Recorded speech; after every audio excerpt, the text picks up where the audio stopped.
Clients आहेत ते म्हणजे असोसिएट फार्मर्स म्हणतो आम्ही त्यांना, तर ते आम्हाला सांगतात की आता ती भाज्यांची जी चव आहे ती आम्ही लहानपणी जशी ओरिजिनल चव लागायची तशी ती चव लागते छान भाज्यांना, आणि सगळे ते न्यूट्रिएंट्स त्यांना मिळतात. त्यामुळे मग काय होतं की ते सांगतात की आमचं आता म्हणजे हिमोग्लोबिन वाढलेलं आहे, शुगर कंट्रोलमध्ये आहे, म्हणजे थोडाफार तो परिणाम होतो. तर ते हेल्थ बेनिफिट्स तर नक्कीच आहेत. नंतर तिथे आणि चहा वगैरे पण करतो, ताजा गवती चहा घालून. मग काही जण तर म्हणतात की आमचा इंटरेस्ट चहा पिण्यात आहे, इथे भाजी सेकंडरी आहे. कारण पुण्यासारख्या शहरात स्वतःला शेती करायला मिळाली तर असाच एक प्रयोग पल्लवी पेटकर व अभिजित तामाणे यांनी केलेला आहे. सिंहगड रस्त्यावर हे त्यांचं फार्म आहे, त्याबद्दल सांगतायत. नमस्ते, मी अभिजित तामाणे. मृदगंध या नावाने आम्ही गेले 4 वर्ष अर्बन फार्मिंगचा प्रोजेक्ट करतोय. धायरी फाटा सिंहगड रोड इथे हा प्रोजेक्ट आहे.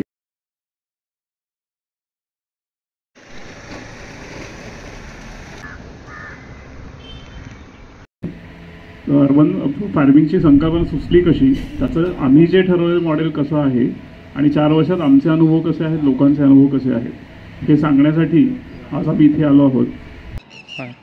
हॅलो, माझं नाव नेहा पटवर्धन. आम्ही शेती आता 2 महिने झाले करतो आहोत आणि दर आठवड्याला येऊन सगळ्या पाहणी करून जातो की काय काय आहे, काय काय नवीन लावलं पाहिजे. आणि मेनली मुलांसाठी हे खूप छान आम्हाला उपयोगात येतं आहे. म्हणजे माझा मुलगा नक्ष, त्याला भाज्यांविषयी एक कुतूहलही निर्माण झालं आणि कोणती भाजी खायची, कोणती कशी किती वेळात येते, ह्या सगळ्या गोष्टींची माहिती त्याला व्यवस्थित प्रकारे या गोष्टीमुळे मिळते आहे. आणि अर्थातच भाज्या खूप छान आहेत, त्याच्यामुळे खाण्यातही इंटरेस्टनी प्रत्येक म्हणजे घरातले सगळेच लोक आनंदाने खात आहेत. सो आम्हाला हे खूप आवडतं आहे. थँक्यू. येत आहे त्याने भाजी लावली, भाजी घेऊन चाललाय नक्ष. अरे वा, छान. खाणार आता तो. शाळेत पण छान छान दुधी भोपळा पण आहे. होय, तुला उचलतो का दुधी भोपळा? उचलू शकतो, एका हाताने पण उचलू शकतो. कुठे आहे तुझं शेत? दाखव. आवडतं शेत नक्ष. बर, अरे वा, नक्षचं शेत. वा, नक्ष. हे बोलवल्याबद्दल परेकरताईंचे मी आभार मानतो. आणि आज पल्लवी एक्सप्लेन करेल सगळं, तुम्ही पल्लवीकडे माहिती देतो.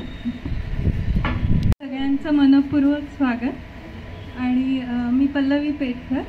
मी आणि अभिजित आम्ही दोघांनी मिळून 2020मध्ये हा मृदगंध प्रकल्प सुरू केला. त्याच्या मागची संकल्पना अशी होती की मातीशी कनेक्ट होणं आणि तिथे मृदगंध फार्ममध्ये तर आपण भाज्या उगवण्यासाठी प्लॉट्स देतो आणि सगळं सेंद्रिय पद्धतीने आपण तिथे करतो. मुख्यतः म्हणजे grow your on vegetables organically अशी ती कन्सेप्ट आहे. आणि लोकांना खूप आवडतं. आता खूप जणांना, आपल्याला सगळ्यांनाच आवड असते शेतीची, बागकामाची, पण बऱ्याच रिझन्समुळे आपल्याला ते घरी करणं किंवा शक्य होत नाही. कारण शेती म्हटलं की एकतर आपल्याला जागा लांब घ्यायला लागते, मग तिथे जाणं अवघड होतं. म्हणजे आमच्या दोघांचे, अभिजित आणि आमचे प्लॉट्स आहेत आणि आम्हाला पण शेतीची खूप आवड आहे. पण असं लक्षात आलं की लांब असल्यामुळे जमीन, तर तिथे जाणं शक्य होत नाही. तर मग लॉकडाऊनच्या पिरियडमध्ये असं थोडंसं सगळंच स्लो डाऊन झालं होतं. तेव्हा मग असा विचार केला की आपल्याला काय करता येऊ शकेल का. आणि आम्ही घरी भाज्या उगवणं आणि हे सगळं करत होतो. तर ते असं वाटलं की हा जो आनंद आहे स्वतः भाज्या उगवणं, तर हा आनंद जर आपण इतरांनाही देऊ शकलो तर तो आवडेल का लोकांना. तर अशा ह्याने मग आम्ही सुरुवात केली मृदगंधाची 2020 साली. आणि म्हणजे स्वतः मातांना आणि म्हणजे एक स्टेप टुवर्ड्स सस्टेनेबिलिटी असं म्हणू शकतो आपण.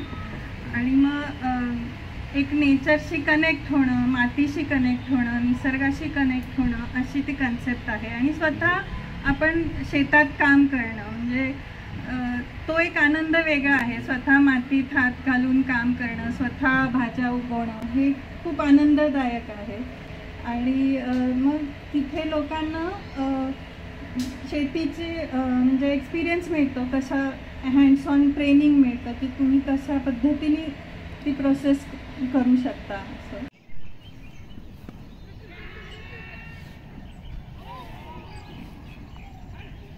काय लावलं आता हे कोबी काय कोबी लावलाय का? हे कोबी आहे, हां हां ही पालक, लेट्यूस, जांभळा कोबी, कोबी. भेंडी. अच्छा. भेंडी कुठे? हां भेंडी. भेंडी अरे वा, एकदम मोठी आली की भेंडी. काय हां हां हे दुधी भोपळ्याचं वेल, हळद. हे हळद का? हा हे लोक येऊन लावतात ना? ती वांगी. कुठे आहेत? हां हां अच्छा. ते तोंडल्याचा वेल आहे, कुठला? ते हिरवा कलर. हां हां अच्छा. हे हिरवा माठ. हिरवा मठ कुठला? हा हा अच्छा.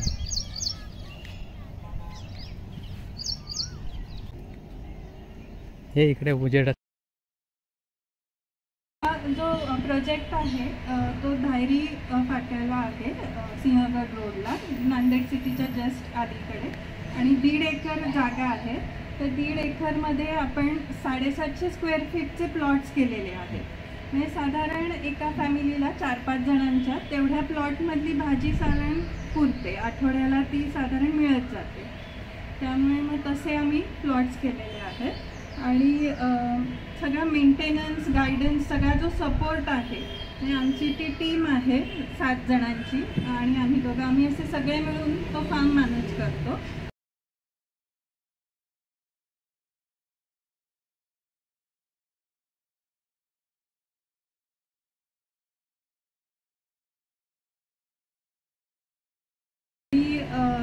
म्हणजे रोजचं पाणी घालणं असेल, तण काढणं असेल, तर हे सगळे जे गोष्टी आहेत मॅनेज करायला, तर ते आम्ही सगळे मेंटेन करतो आम्ही सगळे मिळून. आणि तिथेच सगळे मग तुम्हाला काही घेऊन यायला लागत नाही. म्हणजे तिथेच सगळे सीड्स आणि सॅपलिंग्स वगैरे पण आम्ही तिथेच प्रोव्हाइड करतो. नंतर खतं सगळी आम्ही, म्हणजे सगळी कंपोस्ट, ऑर्गॅनिक सगळी मॅन्युअर असतं. आणि कंपोस्ट, शेणखत, गांडूळ खत हेच आम्ही सगळं तिथे वापरतो. आणि शिवाय तिथला जो ऑर्गॅनिक मॅटर असेल, म्हणजे भाज्या काढून झाल्यावरती फ्लॉवर कोबी म्हणा, तर ती जी पानं असतात तर ती तिथेच परत रुजवली जातात. म्हणजे असं ते एक ऑर्गॅनिक मॅटर तिथे ॲड केलं जातं. आणि हे आम्ही प्लॉट जो देतो तो वर्षासाठी दिलेला असतो. म्हणजे साधारण 1 वर्षाच्या पिरियडमध्ये तुम्ही जर अनुभव घेतला तर तुम्हाला ते सीझनल व्हेरिएशन्स पण कळतात आणि सगळं शिकायला मिळतं. तर वर्षाचं असं आपण हे पॅकेज आहे. आणि महिन्याला आम्ही एक साधारण फी चार्ज करतो महिन्याची अशी. आणि मग 6 मंथ्सचा ॲडव्हान्स आम्ही सुरुवातीला घेतला. 125 पर मंथ अशी आहे. म्हणजे 5.5 रुपये पर स्क्वेअर फीट असं आणि 750 स्क्वेअर फीटच्या. आणि शिवाय ह्याचे बिया, सॅपलिंग्स आणि खतांचे आम्ही वेगळे घेतो. तर ते साधारण 350 रुपये पर मंथ होतात. त्यामुळे on an average 4.5 per month असे ते चार्जेस आहेत. नंतर आता सुरुवातीला म्हणजे आम्ही जेव्हा हे सुरू करायचं डोक्यात होतो तर ते आम्ही आधी जागा बघत होतो लँड, की अशी छान जागा हवी, म्हणजे माती चांगली पाहिजे, पाण्याची सोय पाहिजे, सिक्युरिटी असली पाहिजे आणि म्हणजे लोकांना ती ॲक्सेसिबल झाली पाहिजे. कारण आठवड्याला किंवा एक 10-12 दिवसातनं तरी एकदा येऊन लोकांना ती भाजी काढून न्यायची असते. त्यामुळे जर ते लांब असते तर म्हणजे शक्य होत नाही, लोकांना एवढं येणं जमत नाही. तर मग आम्ही असंच बरेच शोध आमचा चालू होता जागेसाठी. पण लकीली अभिजित राहतो त्याच्या जवळच ही जागा होती धायरी फाट्याची. आणि मग ते कोदरे फार्म्स म्हणून आहेत. आणि मग तिथे आम्ही हा प्रोजेक्ट सुरू केला. आणि सुरुवातीला तिथे सगळं म्हणजे वीड्स होत्या त्या लँडवरती खूप, कारण ती तशीच पडून होती जमीन प्लेन. तर मग आम्ही ते लँड प्रिपरेशन सुरुवातीला आधी करायला लागलं आम्हाला. मग त्याच्यासाठी आधी सगळं ते तण काढणं, काँग्रेस गवत वगैरे, लव्हाळं अशी अनेक ते होती. तर त्यामुळे मग ते आधी आम्ही सगळं काढून घेतलं. मग नंतर प्लोईंग करून सगळी ती माती मिक्स करून घेतली व्यवस्थित. आणि शिवाय आम्ही मेंढ्या पण बसवल्या होत्या तिथे काही महिने. त्यामुळे मग त्याच्यात ऑर्गॅनिक मॅटर खूप ॲड झालं आणि सॉईल कंडिशन सुधारत गेलं. आणि मग नंतर मग आम्ही तिथे ट्रॅक्टरनी रेस बेड्स तयार केले आणि रेस बेड्स मग झाल्यावर प्लॉटिंग केलं तिथलं सगळं 750 स्क्वेअर फीटचे प्लॉट्स असे. आणि मग नंतर तिथे सीड्स आणि सॅपलिंग्सचं प्लांटेशन. सो तुम्ही बघाल की अशा भाज्या लावलेल्या असतात आणि लोक येऊन तिथनं ते हार्वेस्ट करून घेऊन जातात आणि ती लगेच फ्रेश भाजी बनवतात. तर ते खूप आनंददायी आहे. तर इथे आपण 50 प्रकारच्या भाज्या लावतो. मग त्यात सगळ्या पालेभाज्या असतील, पालक, मेथी, कोथिंबीर सगळ्या अशा. नंतर फळभाज्या आहेत, फ्लॉवर, कोबी, बीट, मुळा वगैरे अशा सगळ्या. नंतर वेलवर्गीय भाज्या आहेत, दोडका, दुधी वगैरे सगळं, काकडी. आणि शिवाय आपण काही एक्झॉटिक पण भाज्या तिथे लावतो. त्या पण म्हणजे बेझिल आहे, ब्रोकोली आहे, बॉक चॉय वगैरे असे वेगवेगळे प्रकार तिथे लावतो. त्यामुळे लोकांना एक खूप व्हरायटी मिळते. आणि एका प्लॉटमध्ये ना आम्ही साधारण एक 30-40 प्रकारच्या भाज्या लावलेल्या असतात. त्यामुळे डायव्हर्सिटी पण खूप असते आणि आपण ती सायकल मेंटेन करतो की काढली गेली की परत लावलेली असते भाजी. त्यामुळे आठवड्याला ती मिळत जाते. आणि शिवाय व्हरायटी खूप असते. म्हणजे एका प्लॉटमध्ये असं मोनोकल्चर आम्ही नाही करत की एका प्लॉटमध्ये एकाच प्रकारची भाजी लावली आहे असं नाही करत, कारण मग त्याच्यावर पेस्ट अटॅक जास्त होतो. पण जेव्हा डायव्हर्सिटी जास्त असते, क्रॉपच्या व्हरायटीज खूप जास्त असतात, तेव्हा मग ती कीड पण कमी होते, कंट्रोलमध्ये राहते. आणि सगळं ऑर्गॅनिक असल्यामुळे ना तिथे खूप प्रकारचे अनेक प्रकारचे पक्षी येतात. जवळजवळ आम्ही 40 स्पीशीज आम्ही ते हे केलं, मॉनिटर केल्या होत्या आणि चांगल्या प्रकारचे पक्षी येतात तिथे. त्यामुळे मग इट्स अन इंडिकेशन की इथे इको सिस्टम चांगली बॅलन्स्ड आहे आणि असं सगळं की प्युअर ऑर्गॅनिक आहे तिथे सगळं. म्हणजे कोतवाल आणि हे सगळे नेहमीचे असतातच, पण शिवाय बी इटर्स असतात आणि असे अनेक पक्षी, सनबर्ड्स आहेत, खूप मोरसुद्धा असतात. अगदी परवाच आम्ही बघितलं की अगदी पिसारा फुलवून मोर तिथे होता. तर तो आवाज ऐकणं आणि ते पाहणं सुद्धा खूप छान वाटतं. म्हणजे तो एक वेगळा एक्सपिरियन्स असतो. आणि इन्सेक्ट्स पण आहेत, बीज भरपूर आहेत तिथे, बंबल बीज आणि बीज वेगवेगळे आणि लेडी बर्ड बिटल्स पण आहेत. तर त्यामुळे मग तिथे ओव्हरऑल असं छान एक इकोसिस्टम हॅबिटॅट म्हणा असं ते क्रिएट झालेलं आहे. तर आता आपण तिथे ऑर्गॅनिक फार्मिंग करतो. अजिबातच कुठलेही केमिकल्स किंवा असे फर्टिलायझर्स आर्टिफिशियल सिंथेटिक वापरत नाही. सगळे आपण पेस्टसाठी पण सगळ्या ऑर्गॅनिकली अप्रूव्ड प्रोडक्ट्स असे वापरतो. आणि त्याच्यामुळे काय आहे की हेल्थ बेनिफिट्स आपल्याला पाहायला मिळतात. म्हणजे आता आमचे क्लायंट्स आहेत ते म्हणजे असोसिएट फार्मर्स म्हणतो आम्ही त्यांना. तर ते आम्हाला सांगतात की आता ती भाज्यांची जी चव आहे ती आम्ही लहानपणी जशी ओरिजिनल चव लागायची तशी ती चव लागते छान भाज्यांना आणि सगळे ते न्यूट्रिएंट्स त्यांना मिळतात. त्यामुळे मग काय होतं की ते सांगतात की आमचं आता म्हणजे हिमोग्लोबिन वाढलेलं आहे, शुगर कंट्रोलमध्ये आहे, म्हणजे थोडाफार तो परिणाम होतो. तर ते हेल्थ बेनिफिट्स तर नक्कीच आहेत. नंतर एन्व्हायरमेंटल सस्टेनेबिलिटी म्हणू शकतो आपण. डायव्हर्सिटी आहे त्यामुळे सगळं एन्व्हायरमेंट फ्रेंडली सगळं वातावरण असतं तिकडे. आणि सॉईल फर्टिलिटी पण म्हणजे चांगली आहे तिथे, कारण ह्युमस तिथे ॲड होत राहतं आणि सगळे मायक्रोब्स वगैरे व्यवस्थित तिथे सगळं त्यांचं प्रोसेस सुरू असते. आणि अर्थवर्म्स म्हणा मातीतले असे, तर ते सगळे सॉईल कंडिशन्स इम्प्रूव्ह करतात. जर आपण तिथे केमिकल्स वापरले तर ती सगळी सॉईल डिप्लीट होत जाते आणि इवन जर ब्लिचिंग होऊन परत ते पाण्यामध्ये पण कंटॅमिनेशन होऊ शकतं. त्यामुळे मग ते आपण अवॉइडच करतो आणि सगळं ऑर्गॅनिक फार्मिंगवरच भर दिला जातो आणि त्याच्यामुळे मग तिथली बायोडायव्हर्सिटी पण इम्प्रूव्ह झालेली दिसते आपल्याला, की अनेक प्रकारचे पक्षी आणि सगळं मुंगूस तिथे फिरताना दिसतात 10-12 असे, तर ते इतके क्यूट वाटतात ते फिरताना बघून, असं तर छान मजा येते. तिथे आता खूप लोक येतात आणि म्हणजे छान वेळ घालवण्यासाठी ती जागा आपण म्हणू शकतो, की म्हणजे फ्रेंड्स फॅमिलीज बरोबर तिथे येणं आणि मग तिथे थोडं ते काम करतात, तर तो एक छान वेळ जातो त्यांचा. खूप सिनियर सिटिझन्स पण येतात, कारण त्यांना प्रश्न पडतो, मुलांनाही असतो, की वीकेंड्सना काय करायचं. मोस्टली नाही तर काय होतं की मॉल्समध्ये जा, मग तिथे काहीतरी उगीच शॉपिंग करा आणि हे अशा सगळ्या गोष्टींमध्ये वेळ जातो.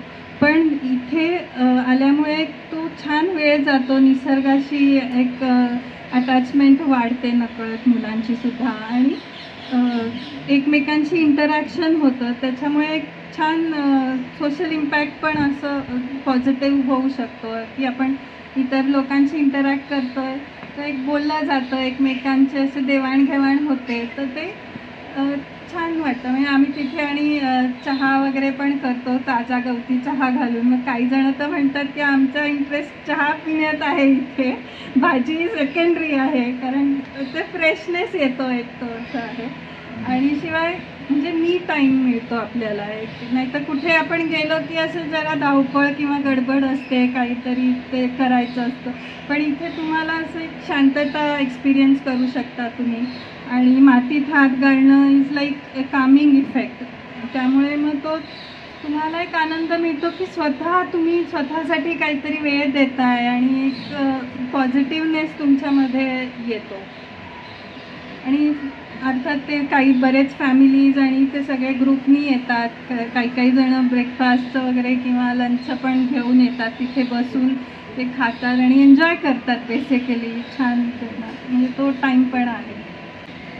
आणि आता तिथे बऱ्याच ॲक्टिव्हिटीज पण लोक करतात. म्हणजे अगदी सुरुवातीला लँड प्रिपरेशन आपण म्हणूया, म्हणजे आम्ही सऱ्यांवरती रेस्ड बेड्सवरती सगळ्या भाज्या लावतो, तर ते रेस्ड बेड्स तयार करण्यापासून म्हणजे स्वतः पावडर घेऊन वगैरे सुद्धा लोक काम करतात. तर तो एक आनंद वेगळा आहे, तो एक्सपिरियन्स मिळणं एक वेगळा आहे.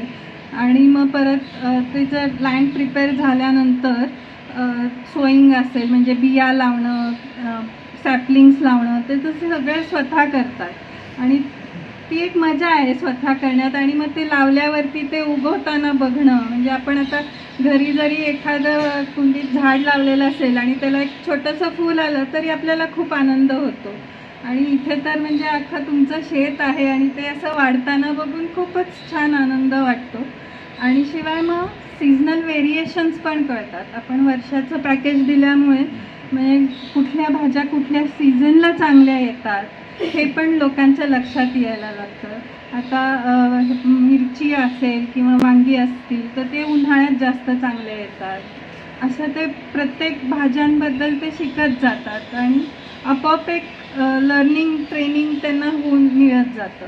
आणि जे अजून बाकी अनेक गोष्टी असतात तिथे, आता वेलींना सपोर्ट्स लावायचा असतो, अशी ती कामं सगळी करतात. आणि कधी कधी पाणी पण घालायचं असतं. आम्ही तिथे रेन पाईप सिस्टीम बसवलेली आहे पाण्यासाठी आणि ती आमची माणसं ऑपरेट करतात. पण तरी कधी आता आपण रोप वगैरे लावलं तर मग ते झारीनी पाणी घालणं आणि असं खत घालणं वगैरे ह्या ॲक्टिव्हिटीज लोक अगदी आवडीने करतात तिथे. आणि इवन छोटी छोटी मुलंसुद्धा स्वतः तिथे काम करतात, त्यांचे टूल्स कधी कधी छोटे घेऊन येतात आणि ते काम करतात सगळे. शाळेची मुलं वगैरे सुद्धा बरेच जण येतात तिथे ग्रुप्सनी आणि मग ते टीचर्सनाही थोडं एक्सप्लेन करायला सोपं जातं. आता काही मुलांना माहिती नसतं की कुठल्या भाज्या कशा येतात आणि कुठल्या जमिनीखाली येतात, असं त्यांना ते काही नॉलेज नसतं एवढं.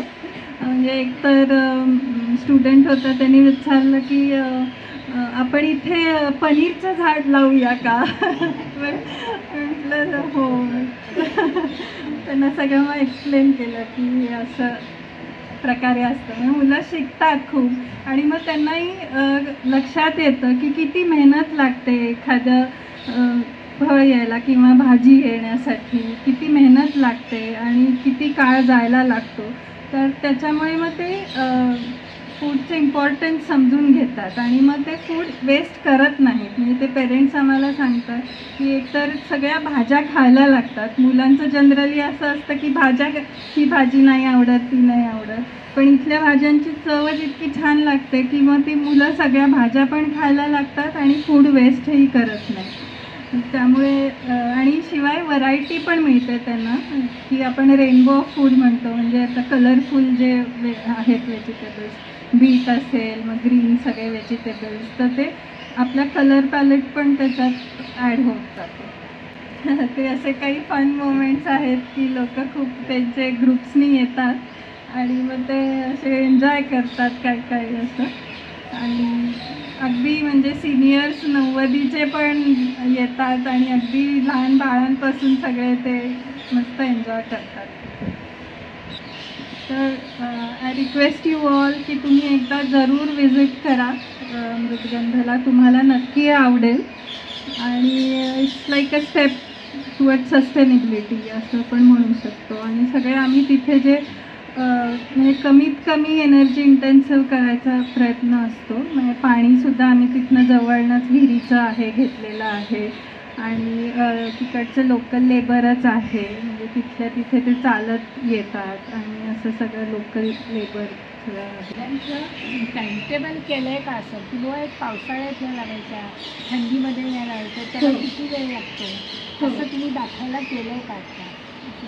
आत्ता स्लाईडमध्ये नाही आहे, पण आम्ही असा एक चार्ट बनवलेला आहे आणि त्याच्यात ती सगळी इन्फॉर्मेशन आहे. मग ती आम्ही सगळ्यांबरोबर शेअर करतो. तर इन जनरल पाहिलं तर म्हणजे ज्या पालेभाज्या आहेत सगळ्या, तर त्यांना साधारण 3 आठवडे ते 1 मंथ लागतो. आणि ह्या ज्या फळभाज्या आहेत, फ्लॉवर कोबी वगैरे, त्यांना 2-2.5 महिने लागतात. आणि इवन बाकी वेलवर्गीय भाज्यांनासुद्धा 2-2.5 महिने असे लागतात येण्यासाठी. फक्त हळद वगैरे असं जे आहे, आलं, ते त्याला थोडं 6 महिने असे लागतात, कांदा वगैरे. आणि बिया ज्या भाज्यांच्या लावाव्या लागतात हां, त्या अगदी काही बारीक असतात. हो. तर त्या तुम्ही गादी वाफ्यामध्ये लावता की नुसतं जमिनीमध्ये लावता? रेस बेड्सवरच लावतो आपण सगळंच, कारण तिथे ब्लॅक कॉटन सॉईल आहे, त्यामुळे मग ते वॉटर रिटेन्शन होतं तिथे जास्त. त्यामुळे मग रेस बेड्सवर लावल्यावरती ते बरोबर पाणी त्याला मिळतं पोषक असं. त्यामुळे मग आपण सगळे रेस बेड्सवरच लावतो पालेभाज्या, सगळ्याच भाज्या. सॅपलिंग्स करतात म्हणजे सॅपलिंग्सही तिथे तयार करतो. काही आम्ही तेच बी परत वापरतो. असे अनेक वांग्यांचे रोपं, मिरच्यांची रोपं आम्ही बरेच तिथे तयार करतो. म्हणजे भाज्या आणि फळासाठी मसाले पण नाही, मसाले नाही लावत, कारण जनरली त्यांना सावली लागते आणि थोडं ह्युमिड क्लायमेट लागतं. तर त्यामुळे मग इथे कसं आपल्याला भाज्यांसाठी सगळं ऊन हवं असतं, त्यामुळे मग ते उन्हातलंच सगळं लावलेलं असतं. फळं पण नाही, कारण त्याला म्हणजे अनेक वर्ष लागतात मोठे होऊन फळ येईपर्यंत. त्यामुळे मग आणि काय होतं, ती झाडं मोठी होतात आणि सावली येते, मग त्याच्या खाली परत भाज्या येत नाही. पण अगदीच एखादं पपईचं वगैरे असं आम्ही लावलेले आहे, शेतात आहेत ते पपईची झाडं, म्हणजे जी फार मोठी होत नाही आणि लवकर फळ देतात. लिंबू पण लावतो, पण असं प्लॉटमध्ये नाही लावत, साईडनी असे लावतो. सुरुवातीला थोड्या प्रमाणात केला होता, पण म्हणजे एवढा लार्ज स्केलला असा खूप इफेक्ट वाटला नाही. तर आमचा असा भर असतो की कमीत कमी इनपुट्स द्यायचे आणि नॅचरली पेस्ट कंट्रोल वगैरे करण्याचा प्रयत्न असतो. हे आम्ही आता सगळ्या प्लॉट्समध्ये झेंडू आणि नॅस्टरटियम वगैरे अशी फुलझाडंही लावतो. पण म्हणजे त्याच्यामुळे काय होतं की बेनिफिशियल इन्सेक्ट्स अट्रॅक्ट होतात आणि ते म्हणजे help to control the pest. आणि थोडंसं कंपॅनियन प्लांटेशन पण करतो. म्हणजे आता जे असे स्ट्रॉंग स्मेलिंग प्लांट्स असतात ना, हर्ब्स वगैरे, की मिंट आहे, म्हणजे बेझिल आहे, तर अशी झाडं जर आपण मध्ये मध्ये लावली, शेपू आहे, तर त्याच्यामुळे थोडे इन्सेक्ट्स म्हणजे काय होतं, त्यांना डायव्हर्ट होतात, ते त्यांना त्यांचं होस्ट प्लांट पटकन लक्षात येत नाही आणि त्यामुळे ते पेस्ट कंट्रोल व्हायला मदत होते. त्यामुळे असं आपण कंपॅनियन प्लांटेशन पण तिथे करतो. सो जितकं नॅचरली कंट्रोल करता येईल कमीत कमी इनपुट्स देऊन असे ती आहे प्रोसेस. कोथिंबीर आणि पुदिन्याचे मला लावायचं कसं सांगाल का? पण मला अजून ते चांगलं जमलेलं नाही आहे टेक्निक. धने असतात ना आपले, तर ते थोडेसे हे करून घ्यायचे आधी, म्हणजे ते हाफ करायचे असे. हां, हाफ करून आणि मग ते पेरायचे, म्हणजे मग ते लवकर. तर त्याला साध्या जमिनीत पेरले तरी चालतील, गादी वापरायची गरज नाही. हो हो हो, फक्त ते पाणी खूप साचलं नाही पाहिजे त्याच्यामध्ये. आणि पुदिनाला पाणी जास्त लागतं, तर पुदिना म्हणजे अशा ठिकाणी लावायचं की जिथे पाणी त्याला भरपूर मिळतं. त्याचे कटिंग्सनी पण लागतं, म्हणजे असं ते आपण बाजारात आणले थोडी मुळं असतात ना त्याला, हां, तर ती लावली तरी येतात. ते सगळे चांगले येत नाही. 4 लावले तर त्यातलं एकच माझा. हो, थोडं होतं ते, पण त्याला जर व्यवस्थित पाणी मिळालं आणि खूप ऊन नको त्याला, असं तर जास्त लवकर येतं. आणि तो कोबी आणि फ्लॉवर, सॉरी तुम्हाला कोणाला विचारायचं असेल तर विचारा. ह्या प्रकल्पाला व्हिजिट करायची असेल तर काय वेळा? सकाळी 7 ते संध्याकाळी 6 ह्या वेळात तुम्ही कधीही येऊ शकता. हो, आमची माणसं असतात, शिवाय आम्ही दोघंही सकाळी असतो. शनिवार रविवार आम्ही जास्त वेळ असतो. सकाळी साधारण 7, 7:30 ते 11पर्यंत आम्ही असतो तिथे, आणि संध्याकाळी पण थोडा वेळ असतो. आणि विकेंड्सना जास्त. आमच्या दोघांपैकी कुणालाही. किती दिवस लागतात सॅपलिंग लावल्यापासून? साधारण 2-2.5 महिने लागतात फक्त. माझ्याकडे मला यायला 6 महिने लागले. तिथे कसं माती चांगली आहे आणि ऊन आहे, भरपूर ऊन पाहिजे बेसिकली. हां, मी फक्त पानांचंच केलेलं खत टाकतो, पानांपासून बाकी म्हणजे अगदी सगळंच परफेक्टली छान येतं असं नाही आहे, कारण आम्ही आधीच लोकांना सांगितलेलं असतं की हे आपण ऑर्गॅनिक करतो आहोत. आता ते जे नॅचरली जेवढं येणार आहे तर ते आपण म्हणजे आनंदाने ते खाल्लं पाहिजे असं. आणि कसं पटपट येतात पालक येते, हो, त्याला काही बघायला लागेल. हो, ते पुढून परत येतात. आणि मुख्य म्हणजे तो शेतीचा आनंद घेणं आणि तिथे तो वेळ घालणं, असं अशी ती कन्सेप्ट आहे. म्हणजे असं कमर्शियल पॉईंट ऑफ व्ह्यू तिथे येणाऱ्या लोकांचं नसतं की मी इतके पैसे भरले तर मला महिन्याला इतक्या पैशांची भाजी मिळणार आहे का, तर असं नसतं. कारण जी येणारी भाजी आहे इट्स लाईक प्राइसलेस. म्हणजे लोकांना तो इतका आनंद होतो ना की आपण उगवलेलं, म्हणजे अगदी पहिला हार्वेस्ट असतो तर ते देवासमोर वगैरे ठेवतात आणि आम्हाला फोटो पाठवतात. आणि हो, आणि कसं काही जण जवळ राहणारी आहेत तर ती म्हणजे अगदी 1 दिवसाआड तिथे येऊन ताज्या भाज्या घेऊन जातात, ते फ्रेशली बनवतात आणि ते आम्हाला त्यांचे रेसिपीजचे फोटोज वगैरे पण शेअर करतात. ते छान वाटतं एकदम. काय सोयी आहेत आणि काही तिकीट आहे का? नाही, ॲब्सोल्युटली काहीच नाही. काही बेसिक सोय आहे, कारण सिनियर सिटीजन आणि त्यांना जे काही बेसिक सोयी लागतात त्या आहेत? हो, बसण्यासाठी शेडेड एरिया आहे, टॉयलेट्स वगैरे आहेत, त्यामुळे येऊ शकतात. इथं जे उत्पादन होतं ना ते कोणाला विकत हवं असेल तरी पण व्यवस्था आहे? नाही, तिथे आपण सेल काहीच करत नाही. ज्यांचे प्लॉट्स असतात तर तीच लोक फक्त हार्वेस्ट करून घेऊन जातात. मग काही जणांनी आता तिथे असे 2-3 प्लॉट्स घेतलेले आहेत, तर मग ते त्यांच्या बिल्डिंगमध्ये काही थोड्याफार प्रमाणात सेल करतात. ते व्हॉट्सॲप ग्रुपवरती हे करून, हां, तर मग थोडंफार ते करतात. पण बेसिकली आपला तो हे नाही आहे, म्हणजे एक निसर्गाशी कनेक्ट होणं हेच ते इंटेन्शन असतं. शाळेतल्या मुलांना घेऊन आलं तर अर्धा दिवस की 1 दिवस असं तुमचं हे? अर्धा दिवस बास होऊ शकतो. म्हणजे अशी येतात ना तर ते त्यांना सगळं म्हणजे माहिती सांगणं आणि मग स्वतः आम्ही त्यांना काय काय लावायला पण देतो, बिया आणि रोपं वगैरे. तर मग half day they can spend. हां, थोडंसं पालेभाज्या जनरली लवकर येतात. मेथी, पालक वगैरे सगळ्या त्या लवकर येतात. बाकी पालक शेपू छान हां पटकन. पण आणि आपण कसं करतो ती सायकल मेंटेन करतो, म्हणजे सऱ्यांमध्ये ऑलरेडी लावलेलं असतं, त्यामुळे आठवड्याच्या आठवड्याला भाजी मिळत राहते लोकांना. आणि म्हणजे तिथे आल्यावर एक खूप पॉझिटिव्ह फील असतो. म्हणजे आमच्याकडे एक सायकेट्रिस्ट होते, तर त्या म्हणतात की मी इतक्या निगेटिव्ह पेशंटशी डील करते रोज, पण when I come here I see this things growing, आणि हे त्याच्यामुळे मी स्वतः पॉझिटिव्ह एनर्जी घेऊन जाते आणि दॅट हेल्प्स अ लॉट. असं म्हणजे आपल्याला हे वाटतं की खूप छोट्या गोष्टी आहेत, पण दे हॅव अ व्हेरी छान इफेक्ट होतो आपल्यावरती. पण तो फुलझाडांचं वगैरे पण करता तुम्ही? सॉरी, फुलझाडं? हो, फुलझाडं पण नाही, जनरली लोक कंद वगैरे आणून लावतात. म्हणजे निशिगंध असेल किंवा मग हे कर्दळ वगैरे अशी लावतात. आणि मग देशी गुलाब, मोगरा असं आम्ही जनरली साधा गुलाब आणि जास्वंद वगैरे आपण नाही लावत, कारण त्याच्यावर कीड खूप येते आणि मग ती कीड सगळ्या ह्याच्यावर पसरते. त्यामुळे मग काही गोष्टी आपण नाही लावत. शिवाय लाल भोपळा वगैरे असे पण नाही लावत, कारण तो खूप पसरतो. म्हणजे अख्ख्या प्लॉटमध्ये सगळं तेच होतं. आणि शिवाय 1-2च असे मिळतात.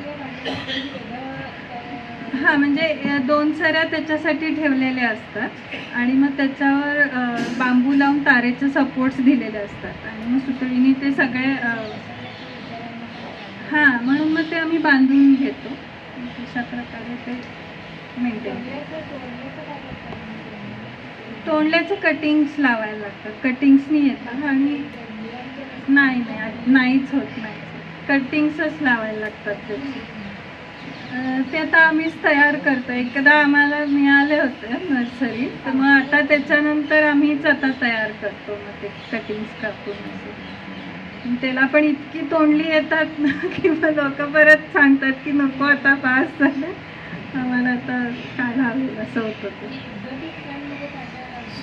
एक्झॉटिकमध्ये लेटिव्स आहे, वेगवेगळे प्रकारचे, अनेक प्रकारचे लेटिव्स आहे. केल आहे. केल तर हे म्हणजे वेगन लोक खूप खातात. म्हणजे अमेरिकेत वगैरे तर असं म्हणजे सगळे त्यांना जे विटॅमिन्स मिनरल्स हवेत असतात ते सगळं त्यात आहे असं ते असतं. नंतर बॉकचॉय म्हणून असतं, स्विस चार्ड असतं, बेझिल आहे, रॉकेट लेटिव्सचे खूप प्रकार आहेत, ते सगळे आपण येतात. ब्रोकोली, सेलरी, पार्सले, ते पण लेटिव्स छान लागतो फ्रेश एकदम. आणि मुलांना तर फारच आवडतं ते सगळं सँडविचेस पण. हां, अच्छा,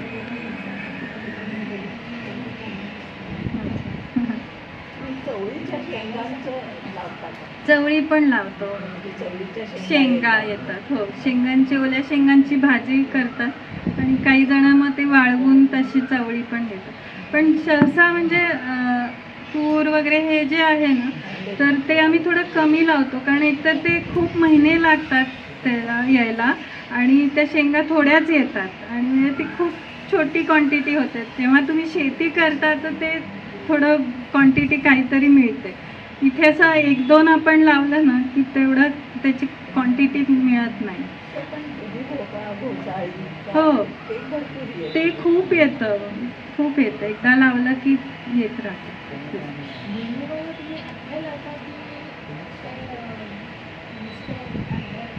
नाही, अख्खेच लावतो, अख्खेच लावतो. हां हां, अख्खे लावतो.